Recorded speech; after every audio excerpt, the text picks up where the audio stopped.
Hi, good morning. This is Devin, and this is another installment of Hampton Roads Perspectives. This morning, I'm joined in the studio by the lovely Regina Marscheider. She is the executive director for an incredible organization called Stop Abuse. Good morning, Regina. Good morning, Devin. Thanks for having me. I already picked on her accent as soon as she walked in. I was like, you're not from up north, are you? What part, where are you from? New York and Queens. Yes, Queens in the house, girl. Brooklyn College, worked in Manhattan. I have no ties to New York. I just love New York so much. And every time I go, I feel like I'm drawn there. Like I'm supposed to live there. And I love New Yorkers. So you guys are great. Yay. Let's talk about Stop Abuse. First off, what is Stop Abuse? What's the mission? Stop Abuse, powered by Spectrum Puppets, is an awesome organization. And we want to stop child sexual abuse, basically. And we have a marvelous show called Simon Says Just Tell, which is a musical marionette program with a cute little green guy named Simon, who is the main character in the show. And it's a show that takes children through the day in a life of two little kids, and they run into some issues, and Simon comes and saves the day. So it's a wonderful marionette program. The kids love it, and basically it's to teach children how to recognize, prevent, and disclose sexual abuse. It's kind of like it's the best way to get a child to understand it, I guess, is to use the puppets and things like that. Is that right? Why? Absolutely, makes sense. Absolutely. And kids will listen to puppets rather than to talking heads. For sure. I think adults would listen to puppets more than another human. Now, how did you get into puppetry? Well, as I said, I went to Brooklyn College, and I took a humanities course in puppet theater. So we had to make a hand puppet, and being I don't know what I am, but I had to make 9 puppets, and I wrote a script, and I built a stage, and I ended up with a show. I knew 10 minutes in that this is what I wanted to do for the rest of my life. I love puppets. You knew you loved it. Yeah. And then when I got down to Virginia Beach, I really wanted to do something different because puppeteers were all doing hand puppets. So I decided to go to marionettes, and I love marionettes. Now, what actually brought you from New York to here? When I started having kids after I got married, we moved upstate New York, and my husband was building summer homes. And then at the end of the 70s, there was that money crunch, and you could only get gas every other day. Yeah. And so people weren't coming up to the mountains. So we said, well, let's put all the 4 kids and the animals all in the car. And, we just took off and moved down here and decided that my husband thought that Hampton Roads would be good because there's so many military installations. So it would just be a better place to live. Now tell me, where do you get your puppets from? I make all my puppets. You make them all?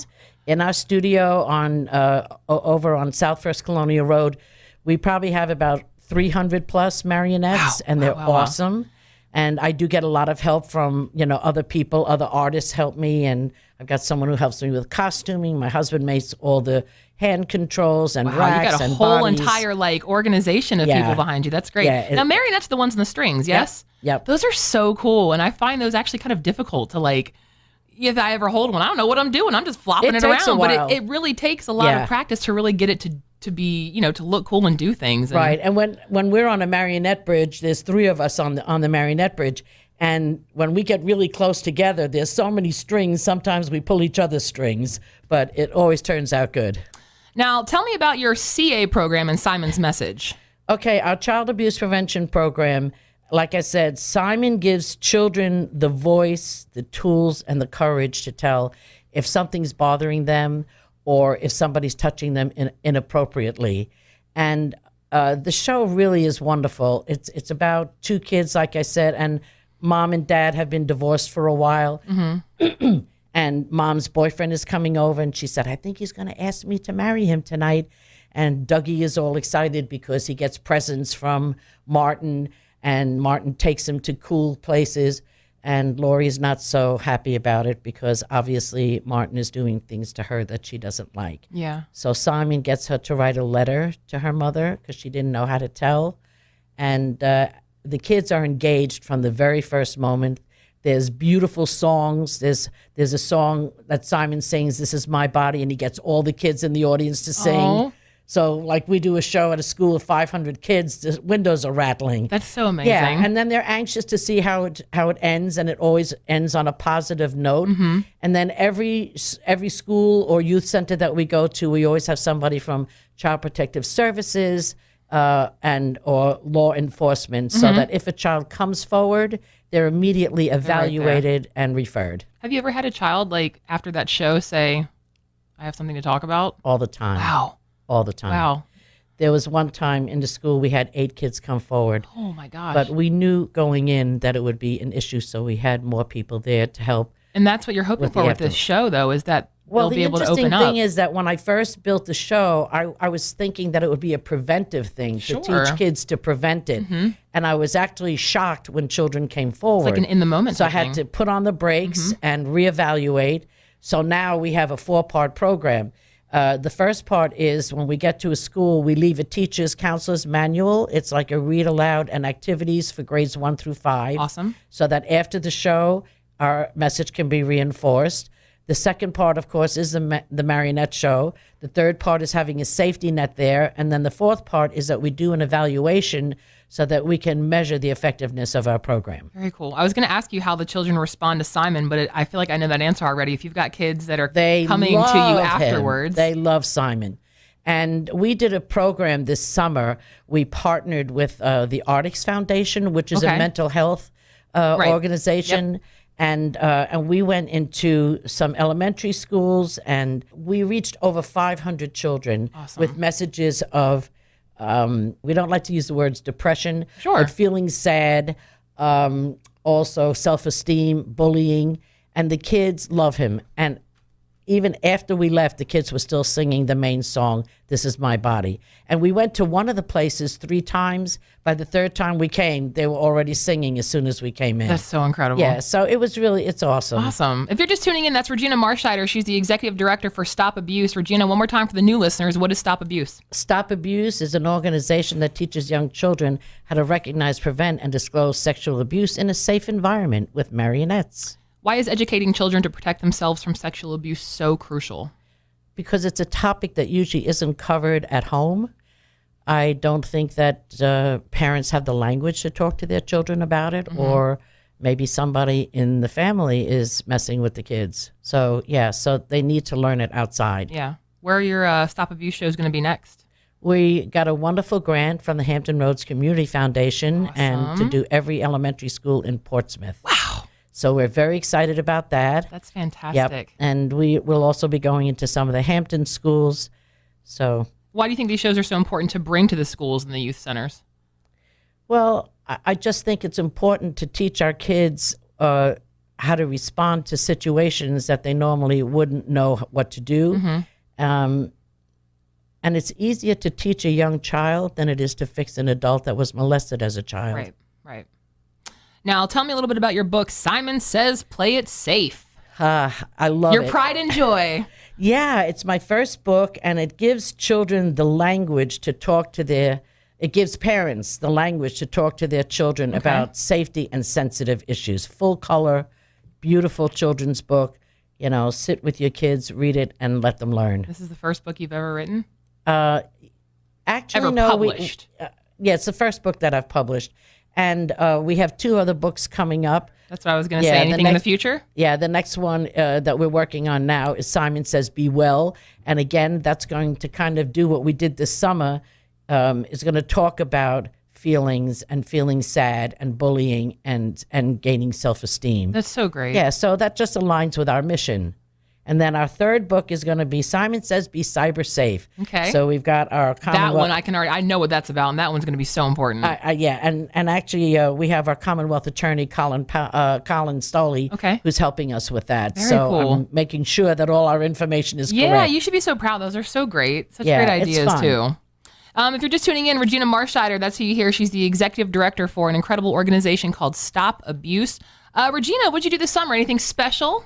Yeah, this summer we went and did all these programs with the Artix Foundation. Awesome. And it was just tremendously successful. We also had Dr. Robert Campbell from EVMS. He did an evaluation where he tested the children before we came and then tested them afterwards. And 89% of the children each learned something that they didn't know before our intervention, and were more apt to talk about things that were bothering them. So that was huge. Let me ask you a question. Why is this so important to you to be a part of this? Well, I was sexually abused as a child and didn't talk about it for a very, very long time. And here for 30 years, I've been giving children the voice and the courage to tell, but I didn't have it. Not until about 2 years ago when Fox News came down to do a story on me and got me to say on national television that I was a victim of sexual abuse. So once that happened, I felt, okay, I've talked about it now.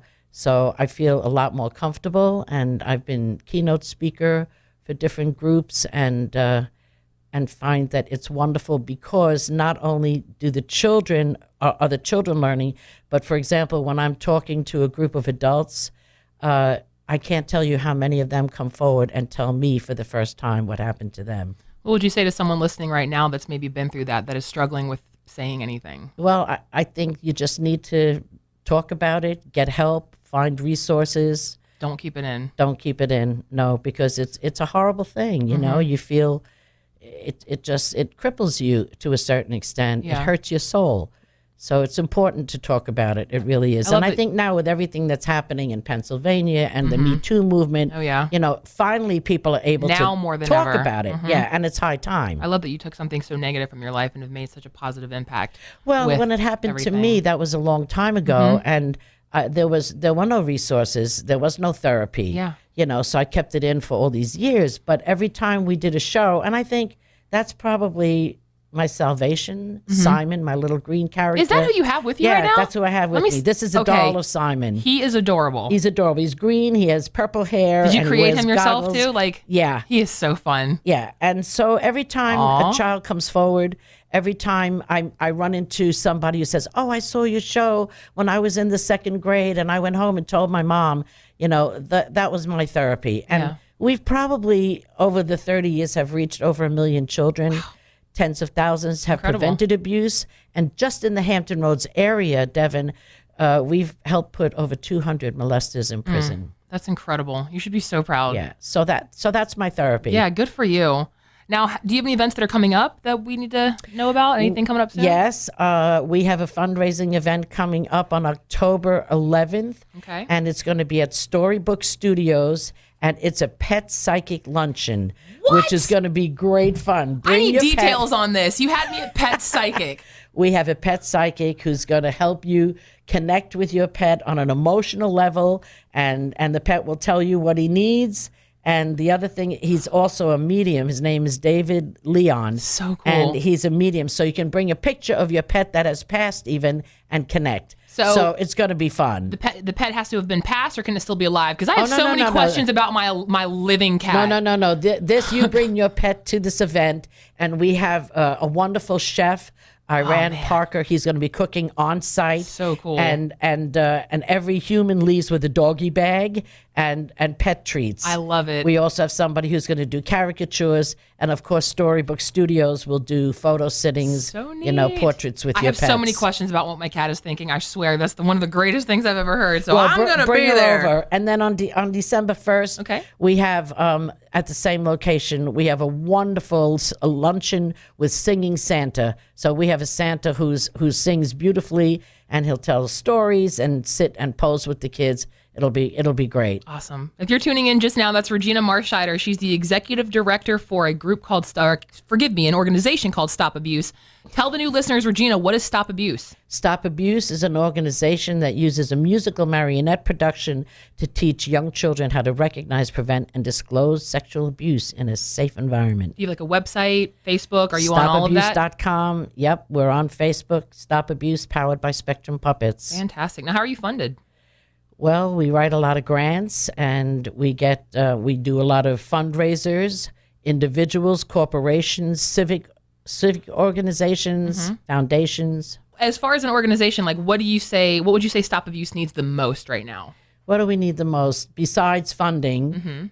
We need volunteers. We need. We're looking for new board members all the time. We would love to get a lawyer on board, maybe an accountant to help us out. Okay. Yeah. And if anyone's listening right now that fits the bill, and they want to help you out, what would you tell them? I would tell them, please call us, get involved. And we want people who are interested in seeing or who believe that children deserve a safe and happy childhood. And give them that website one more time. stopabuse.com. Now, where do the donations go for all this? All the donations go toward bringing our program to elementary schools and youth centers, and also to help with publishing our books. Fantastic. Where do you see Simon in the future, and what legacy would you like to leave? My biggest dream of dreams would be to take our marionette program, add a little to it, and then produce a full-length feature animated feature film that can then be translated into many languages and sent out globally.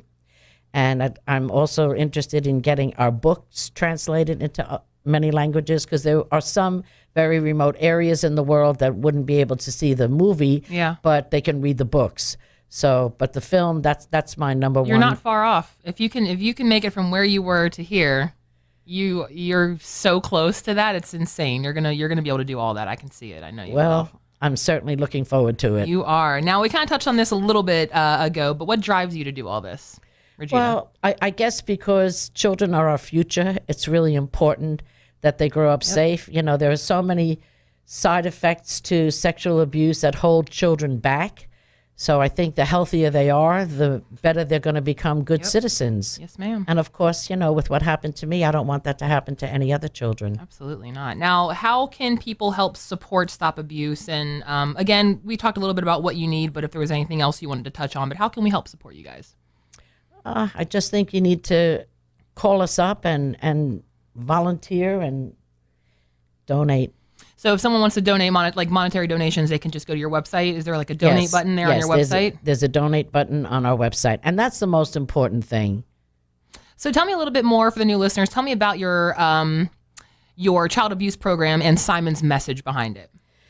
Simon's message is to give children the courage and the tools to talk about what's happening to them. And throughout the whole show, every time there's a situation with a stranger, or especially with Martin, when Martin, who is Mom's new boyfriend, who she's going to marry, and he's messing with Lori. So we also, I know children need to know how to tell. Sure. So you can write a letter, you can draw a picture. So the whole idea behind the show is to give children the tools to prevent it from happening. Awesome.